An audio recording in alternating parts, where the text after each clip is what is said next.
Hai Sobat Kecepikong 1996. Apa kabar semuanya? Koreksi kalau gua nggak bener. Tapi kayaknya kamu bakal suka saat orang lain memperlakukanmu dengan baik dan nggak merendahkanmu terus-menerus. Terutama dalam hal cinta, tempat di mana sikap yang kurang menghormati bisa sangat menyakiti. Lucunya, kadang-kadang kita sendiri yang bikin masalahnya dalam hubungan cinta. Kita bakal jelasin kenapa bisa gitu. Jadi tonton sampai akhir ya. So guys, dalam hal kehidupan cinta, kadang-kadang kita juga yang bikin susah dapetin rasa hormat yang pantas. Kita coba sih, tapi seringkali cara yang kita pilih salah. Apalagi kalau udah terlalu ngebet sama orangnya. Saat kita suka banget sama seseorang, kadang kita jadi terlalu baik. Nggak cuman baik aja, tapi bener-bener terlalu baik. Kita pengen banget dia seneng, kita ngotot buat dapet perhatiannya, kita berusaha bikin dia makin suka sama kita. Kita kasih terlalu banyak dalam hubungan daripada yang dia kasih. Kita lupa sama kebutuhan dan kepentingan kita sendiri, dan sebagainya. Dan pas kita kayak gitu, kita kehilangan rasa hormat pada diri sendiri. Akibatnya daya tarik kita hilang total. Jadi, yuk kita bahas cara biar kamu bisa dapetin rasa hormat yang seharusnya dari seseorang. Meskipun kamu lagi penuh dengan perasaan bercampur aduk dan udah naksir banget sama dia. Kadang, banyak dari kita tuh yang enggak diperlakukan dengan baik sama pasangan yang kita cintai. Tapi kita bingung harus ngapain. Mungkin kita udah coba macam-macam cara. Kayak marah-marah atau ngancem bakal ninggalin. Tapi akhirnya tetap aja bertahan. Dan cara-cara lain yang sama sekali nggak membantu. Mirip kayak titit yang bisa tegak dan loyo saat-saat tertentu. Jadi guys, kalau kamu mau mendapatkan rasa hormat, baik saat kencan maupun udah dalam hubungan yang serius, simak dengan benar ya. Aturan nomor 1 adalah, kamu nggak bisa bikin kambing menggonggong kayak anjing. Maksudnya gini, kita bisa lihat tuh beberapa wanita atau pria mencoba mengubah seorang jadi orang yang dia nggak banget mau jadi seperti yang dia mau. Itu nggak banget sih secara umum. Seseorang yang awalnya nggak sopan, nggak bakal jadi sopan begitu aja.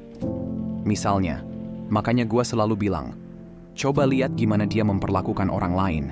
Karena kalau seseorang nggak sopan sama orang lain, kemungkinan dia juga nggak cocok buat dijadikan pacar secara romantis. Meskipun dia mungkin menarik bagi beberapa orang, terutama yang suka tipe yang agak liar. Tapi percaya deh, dia bakal bawa kamu ke dalam roller coaster emosional yang nggak ada habisnya. Dan yang paling seru tentunya buat dia sendiri. Dianya asik aja, kamunya udah mau siksa batin dibuatnya. Jadi, kalau kamu pengen seseorang menghargai kamu dalam hubungan, atau ketika kamu sedang pacaran, carilah seseorang yang benar-benar menghargai semua orang di sekitarnya, termasuk kamu. Aturan nomor 2 itu simple banget guys. Kamu harus lihat gimana dia memperlakukan kamu, bukan cuma karena kamu suka sama dia. Misalnya, ada yang janji kencan jam 8 malam tapi sampai jam setengah 8 masih belum datang. Nah, bukan cuma karena dia telat, tapi ada hal yang lebih dalam lagi. Oke, kita bahas. Nah, gimana kita atasi masalah ini? Kamu bisa kirim pesan singkat tanya kapan dia datang, atau bisa juga kirim pesan agak marah. Tapi jangan lupa, itu pilihan yang nggak akan bikin dia hormat ke kamu. Dan kamu tetap ngasih perhatian ke dia. Nah, yang paling oke sih kamu pergi aja tanpa ngasih tahu dia. Itu yang bener banget. Bukan cuma karena dia telat, tapi ada yang lebih penting lagi. Kamu lihat kan masalah sebenarnya. Jadi orang itu udah tahu sebelumnya bahwa dia bakal telat. Misalnya, udah jam 9 dia masih ada aja hal lain yang dia lakukan. Padahal dia harusnya udah kasih tahu kamu kan. Nah, dia nggak memperlakukan kamu dengan baik dan hubungan kalian. Jadi, dia nggak bakal dapat perhatianmu dan kamu tinggalin dia aja. Tapi ya, kalau dia emang orang yang baik dan misalnya dia beneran lupa karena ada alasan yang penting, dia bakal memperbaikinya kok. But kalau udah kebiasaan kayaknya agak susah deh.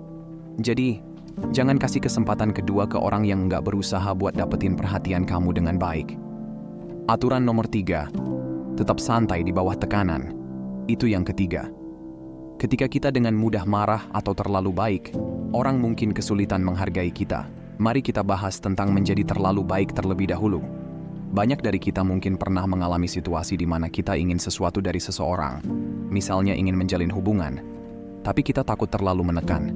Kita jadi terlalu pasif, menghindari konfrontasi, berharap orang lain yang mengambil inisiatif. Kita mikir, dengan bersikap begitu, kita akan dihargai dan diperhatikan. Namun, Yang terjadi malah sebaliknya. Pertama, ketika kita terlalu pasif, orang lain mungkin merasa kita kurang jelas dalam ekspresi keinginan kita. Mereka bisa saja mengabaikan kita atau bahkan memutuskan hubungan tanpa penjelasan yang jelas. Penting untuk diingat bahwa jika kita jelas dan jujur tentang apa yang kita inginkan, dan seseorang tidak mampu menerima hal tersebut, mungkin dia bukanlah orang yang tepat untuk kita. Menjadi terlalu pasif dan menunggu tanpa batas juga hanya akan membuat kita menunda ketidakpastian yang akhirnya muncul dengan sendirinya. Jadi, yang terpenting adalah tetap tenang, jujur, dan terbuka dalam mengungkapkan keinginan kita, tanpa merasa terlalu pasif atau terlalu menekan. Nah, masalah kedua nih, tentang jadi tunduk. Kalau kita mau diperlakukan dengan baik di hubungan, kita nggak boleh banget jadi tunduk. Terutama dari awal-awal deh. Misalnya pas kencan pertama. Memang, kita nggak harus jadi kayak diktator yang atur segalanya. Tapi kita harus tahu banget apa yang kita mau. Tujuan kita di sini mungkin aja pengen punya hubungan yang nyata. Jadi, kita harus bilang itu sama dia secepatnya. Dan kalau dia malah lakuin atau bilang hal-hal yang ngasih sinyal dia nggak bakal bawa kita ke situ, ya kita turunin perhatian dan minat kita. Bukan karena kita main-main, tapi karena kalau orangnya nggak bisa bawa kita ke tempat yang kita pengen, dia bukan orang yang cocok buat kita menurut pengertian kita. Kalau kita pengen hubungan tapi dia terus aja ngomong kayak, "Ya, mungkin kita ambil pelan-pelan ya.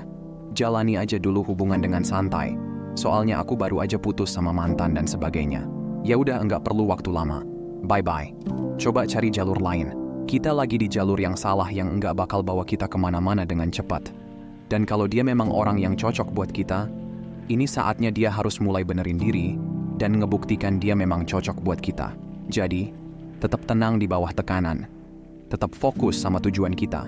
Misal gini, kalau kita lagi minta tumpangan, terus ada orang yang berhenti, tapi terus dia bilang, dia lagi nggak tahu mau kemana, ya mendingan nggak usah masuk ke mobilnya lah tentunya. Dan jangan langsung marah atau kesal juga.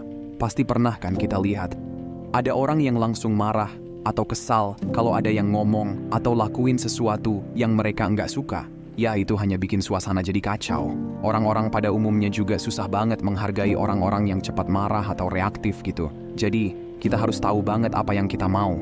Bilang apa yang kita mau dengan cara yang baik.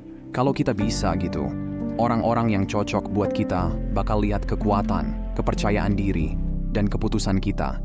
Dan mereka bakal menghargai kita karena itu. Selalu ingat nilai-nilai dasar kita dan batasan kita selalu lebih penting daripada cuma pengen diperhatiin sama orang yang kita suka banget. Aturan nomor 4 ini juga penting banget guys. Tegakkan pendirianmu dan lakukan itu segera. Kadang-kadang kamu mungkin sedang berkencan dengan seseorang dan mereka melakukan sesuatu yang kamu tidak suka, tapi kamu menganggapnya sepele dan membiarkannya begitu saja. Kamu mungkin mikir, nggak apa-apa sih, nggak seburuk itu. Aku nggak akan bilang apa-apa. Aku nggak mau terlihat susah diatur. Pertama, orang yang susah diatur atau sulit diatur bisa mendapat lebih banyak peminat daripada yang mudah diatur atau yang membiarkan orang lain menginjak-injak mereka. Tapi masalah kedua adalah, jika kamu tidak menegakkan pendirianmu segera, tapi kamu menunggu dan baru melakukannya nanti. Misalnya, ketika hubungan sudah dimulai, maka pasanganmu akan kaget dan bertanya-tanya, kok tiba-tiba begini? Kamu terlalu bereaksi. Dan sejujurnya, dari sudut pandangnya, itulah yang benar-benar terjadi karena kamu tidak pernah mengatakan apa-apa sebelumnya. Dan sekarang tiba-tiba seperti petir di siang bolong. Tapi jika saat berkencan kamu tegakkan pendirianmu dan bilang, ini batasku, perilaku ini nggak boleh, ini garisnya, tanpa berteriak atau marah, hanya pernyataan yang tegas, maka kalian belajar pelajaran penting yang akan membantu kalian sepanjang hubungan tersebut. Karena pria atau wanita yang buruk tidak peduli dan dengan senang hati melanggar batasanmu berkali-kali. Dan itu saatnya kamu mengambil keputusan untuk pergi. Tapi pria atau wanita yang baik akan menghormati batasanmu dan menghormati cara kamu menunjukkannya. Seperti yang kamu lihat, semuanya berkaitan dengan menghormati diri sendiri. Dan beberapa pertanyaan bagus untuk ditanyakan kepada dirimu sendiri secara rutin untuk meningkatkan rasa hormat diri adalah, apakah aku melakukan ini untuk menyenangkannya? Apakah aku berlebihan? Apakah aku mencoba menggantikan kurang usahanya dia? Apakah aku melakukan ini karena takut kehilangan dia? Dan kamu kemudian bisa mengubah langkah jika perlu. Dan itu saja, seperti biasa. Terima kasih telah menonton video ini sampai akhir. Dan sampai jumpa di video lainnya ya.